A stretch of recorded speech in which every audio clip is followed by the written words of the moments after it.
अगर हम आपसे ये सवाल पूछें कि भारत के पहले प्रधानमंत्री का नाम क्या था, तो आप यही कहेंगे कि देश के पहले प्रधानमंत्री पंडित जवाहरलाल नेहरू थे।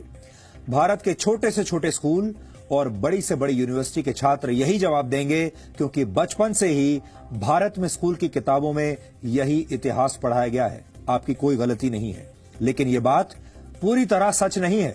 सच ये है कि पंडित जवाहरलाल नेहरू से भी पहले भारत की पहली आजाद सरकार के पहले प्रधानमंत्री नेताजी सुभाष चंद्र बोस थे।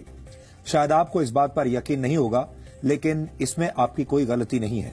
आजाद भारत में सरकारों ने कुछ खास किस्म के इतिहासकारों को ही मान्यता दी, और इन इतिहासकारों ने भारत के इतिहास से जुड़ी बहुत सारी महत्वपूर्ण घटनाओं को आपसे छुपा लिया।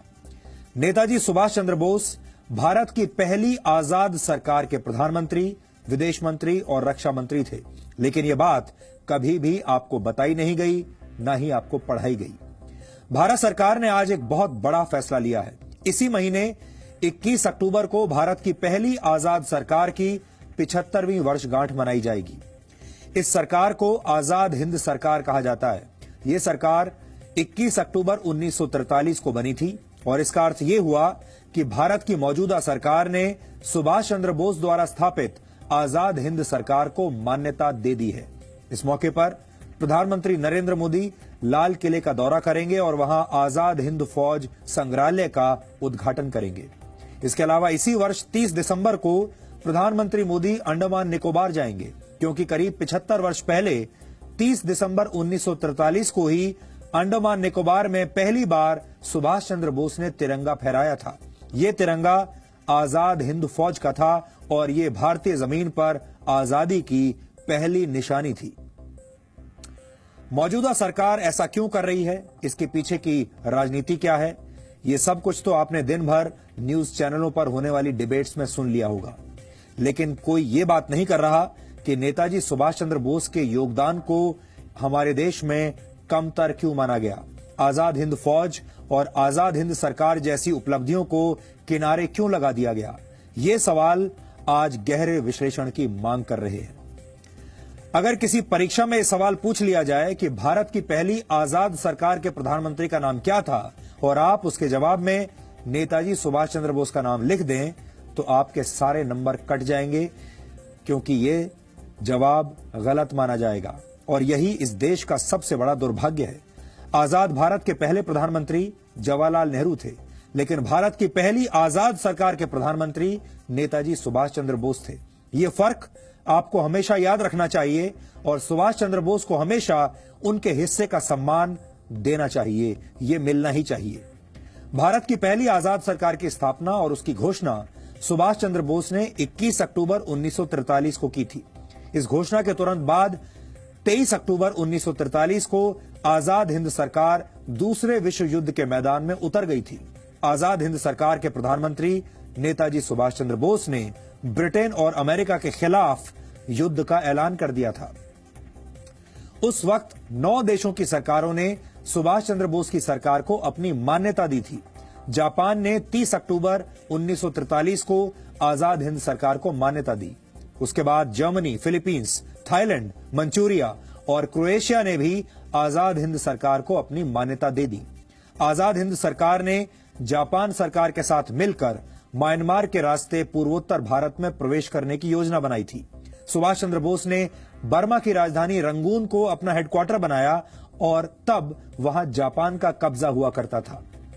18 मार्च 1944 को सुभाष चंद्र बोस की आजाद हिंद फौज ने भारत की धरती पर कदम रखा था, और उस जगह को अब नागालैंड की राजधानी कोहिमा के नाम से जाना जाता है। आजाद हिंद फौज के शौर्य में कोई कमी नहीं थी, लेकिन 2 प्रमुख वजहों से सुभाष चंद्र बोस की आजाद हिंद फौज कोहिमा से आगे नहीं बढ़ पाई। पहली वजह यह थी कि यह युद्ध जंगलों में लड़ा जा रहा था, और तब जुलाई का महीना था, और भारी बारिश की वजह से सेना का आगे बढ़ना मुश्किल था। और दूसरी बड़ी वजह यह थी कि आजाद हिंद फौज के पास एयर सपोर्ट नहीं था। ब्रिटिश सेना के पास लड़ाकू विमान थे, जिनके सामने आजाद हिंद फौज के सैनिक मजबूर हो गए। अगस्त 1945 में जापान के हिरोशिमा और नागासाकी में अमेरिका ने परमाणु बम से हमला कर दिया, जिसके बाद जापान ने सरेंडर कर दिया और ये सुभाष चंद्र बोस के लिए एक बहुत बड़ा झटका था। अमेरिका और ब्रिटेन ने दूसरा विश्व युद्ध जीत लिया, लेकिन नेताजी सुभाष चंद्र बोस ने हिम्मत तब भी नहीं हारी।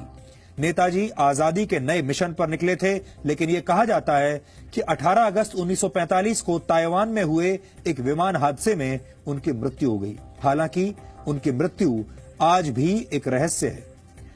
भारत की पहली आजाद सरकार के पहले प्रधानमंत्री नेताजी सुभाष चंद्र बोस इस घटना के बाद इतिहास के पन्नों में कहीं खो गए।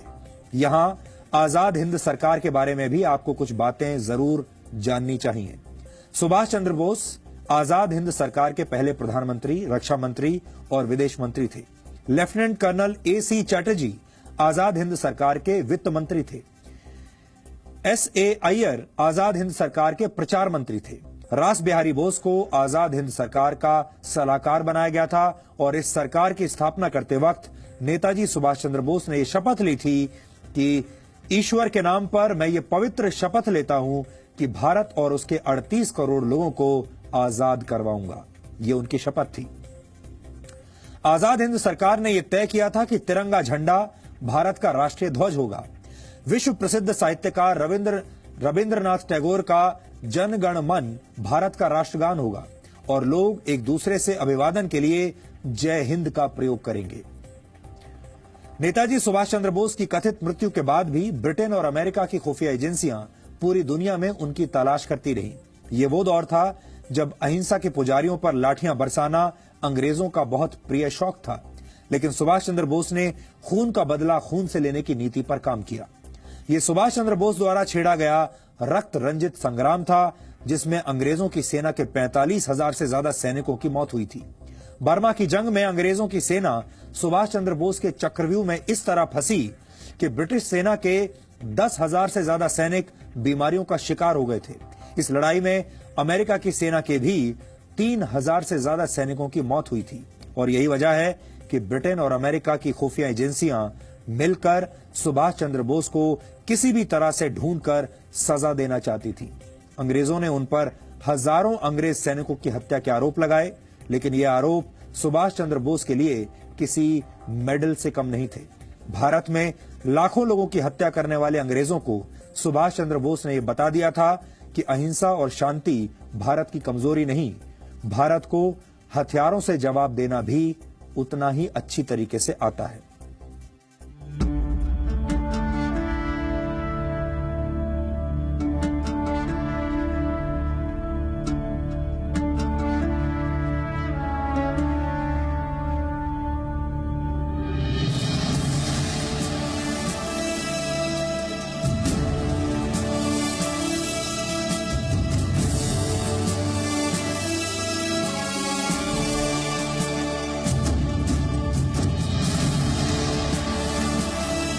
पहली बार तिरंगा एक आजाद सरकार के तौर पर नेताजी सुभाष ने 30 दिसंबर 1943 को इसी जगह पर फहराया था।